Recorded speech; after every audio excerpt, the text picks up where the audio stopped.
লোক আমাকে এইরকম ছেঁড়া টাকা দিয়ে দিচ্ছে, কি করবো গাইস? গুড ইভিনিং গাইস, আমি সৌম্যজিৎ।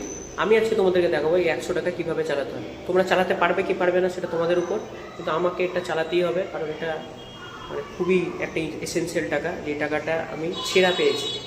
কীভাবে আমি ঠিক করলাম এবং কী করে আমি চালালাম তোমাদেরকে আগে ভিডিওতে দেখাবো। চলো, টাকাটাকে এমনি করে রাখবে, তারপরে ফেবিকুইক বা ফেভিস্টিক বা যে কোনো আঠা দিয়ে এরকমভাবে টাকাটাকে ছাঁটবে, এমন করে ছাঁটবে যাতে সমান হয়।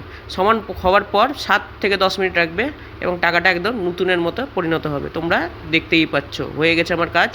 টাকাটা একদম ব্র্যান্ড নিউ হয়ে গেছে গাইস, দেখতে পাচ্ছ, এই যে দেখতে পাচ্ছ ব্র্যান্ড নিউ টাকা।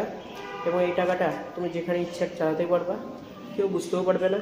এবং তোমাদের খরচা কত হলো? 1 টাকা 2 টাকা হার্ডলি। এটা তুমি যদি অন্য জায়গায় যারা বসে থাকে সেই কাকু বা কাকিমার কাছে তুমি যদি চালাতে, তাহলে 10 টাকা 20 টাকা লাগতো টাকাটাকে এক্সচেঞ্জ করার জন্য। আর ব্যাংকে গেলে টাকাটা চলতোই না, 2-1টা ব্যাংক হয়তো চালায়। যাই হোক, এরকমভাবে ট্রিক করে তোমরা টাকাটাকে ইজিলি যে কোনো জায়গায় চালাতে পারবে। এবং এরকম ট্রিক পেতে চ্যানেলটার সাথে জুড়ে থাকবে। টাটা। টাকাটা দোকানে চালিয়ে দিলাম, দেখতেই পাচ্ছ।